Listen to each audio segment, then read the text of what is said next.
A Globo acaba de fazer uma reportagem para defender as ações do ministro Xandão e defender os processos que Jair Bolsonaro tem respondido na justiça, dizendo que tudo isso é necessário para salvar a democracia. Bom, assim que essa reportagem terminou, a emissora resolveu direcionar as câmeras para os comentaristas. Lá estavam Miriam Leitão, Andréia Sadi, Daniela Lima, só a nata da militância de esquerda travestida de jornalistas. Mas aí a emissora teve uma brilhante ideia, convidar um jornalista para também dar a sua opinião. Claro, imaginaram que tudo que estava sendo dito ali seria aplaudido de pé.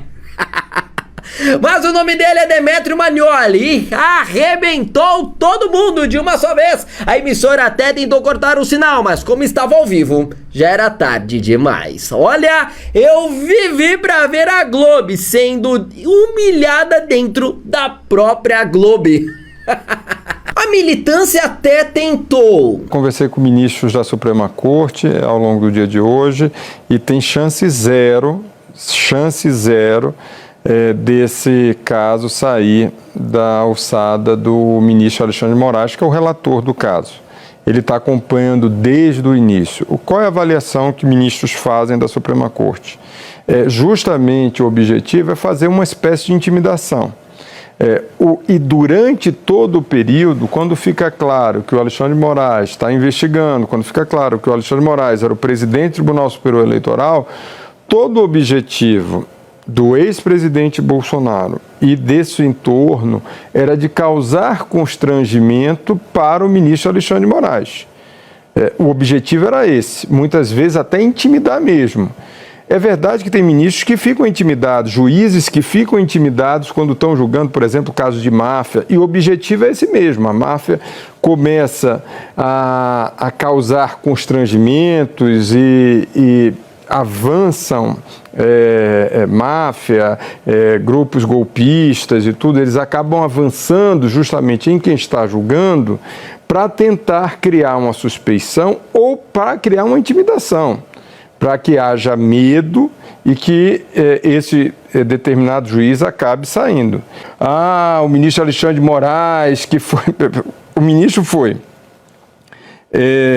alvo de investigação, alvo de monitoramento, tinha plano para ação, e aí, depois de tudo isso, ainda querem tirar o ministro da investigação, ou seja, fazem isso direcionado justamente porque era aquele ministro que estava tocando o caso e agora querem levantar a suspeição, ou seja, não tem pé nem cabeça. Mas eis que chega Demetrio Magnoli e faz isso. O Supremo age politicamente e deixa as razões jurídicas de lado. O Supremo age para reforçar, como eles mesmos dizem, né?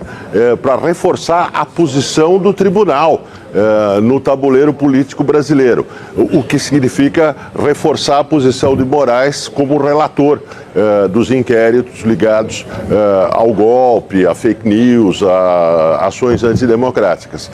A defesa de Bolsonaro, nesse caso, está juridicamente correta, porque qual é o argumento?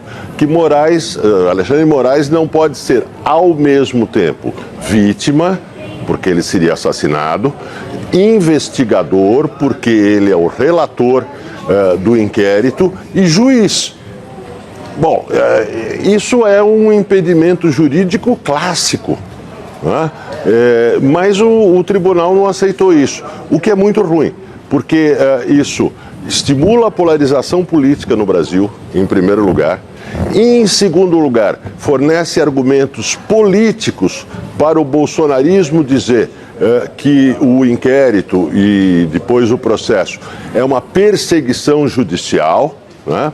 E, em terceiro lugar, cria argumentos jurídicos para que lá no futuro se conteste as sentenças ligadas a esse processo. É isso que o tribunal está arrumando. O tribunal está arrumando uma desmoralização perante grande parte da opinião pública da sua ação.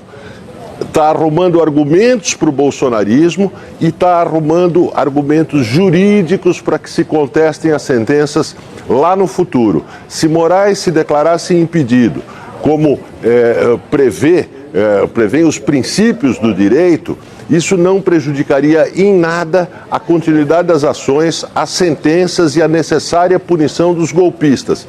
Ao contrário, tornaria o resultado desse processo um resultado muito mais legítimo do ponto de vista político e muito mais embasado do ponto de vista jurídico. Mas o tribunal faz política o tempo todo. Ah, e ele não parou por aí. Mais uma vez pediu a palavra.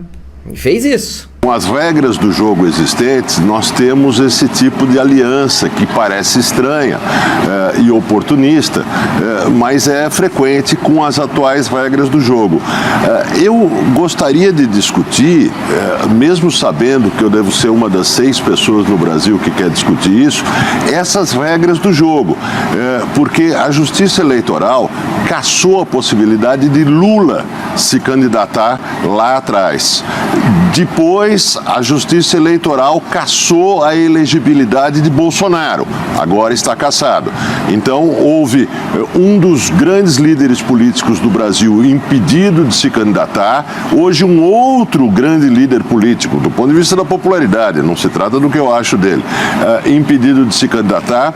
Há pouco, a Justiça Eleitoral cassou o mandato de Deltan Dallagnol, deputado eleito com um grande número de votos, e agora há a hipótese bem concreta de que venha a cassar um senador eleito com uma quantidade imensa de votos lá no Paraná, que é Sérgio Moro. Então nós temos uma regra do jogo na qual a Justiça Eleitoral configura a representação política acima dos eleitores, reconfigura e configura a representação política. Isso isso é algo singular nos países democráticos. São indivíduos que, mesmo sem condenação judicial, caso de Bolsonaro, caso de Moro, de Dallagnol, perdem direitos políticos, né?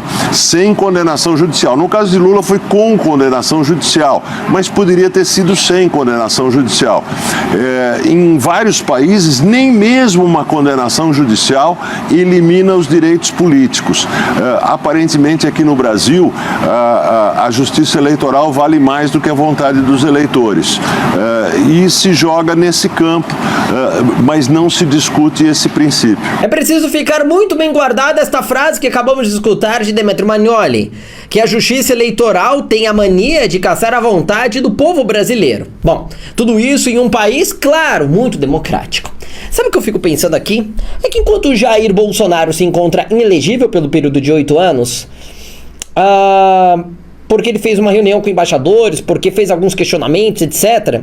Nós estamos vendo José Genuíno, José Dirceu, o próprio Lula, com os seus direitos políticos garantidos.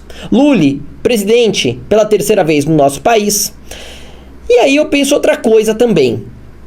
Será que se o Bolsonaro tivesse superfaturado algumas obras, será que se o Bolsonaro tivesse feito algum acordo de corrupção juntamente a uma das maiores empreiteiras do nosso país, tivesse utilizado o dinheiro do BNDES para financiar ditaduras ao redor do mundo? Se o Bolsonaro tivesse criado o mensalão, se o Bolsonaro tivesse traído o povo brasileiro, será que ele estaria nessa condição? Talvez muitas pessoas, ao escutarem as corajosas falas de Demetrio Magnoli dentro da emissora, que é líder de verbas de publicidade desse desgoverno do PT, podem pensar que Jair Bolsonaro é efetivamente um perseguido político, onde toda uma máquina estatal, uma máquina do judiciário brasileiro é aparelhada, utilizada para perseguir o principal oponente do presidente do país. Bom, é claro que essas palavras não sou eu que estou afirmando, até porque dentro da democracia pujante que o nosso país vive, eu só posso dizer que, repito, essa é possivelmente a impressão de algumas pessoas ao escutarem o que nós escutamos aqui.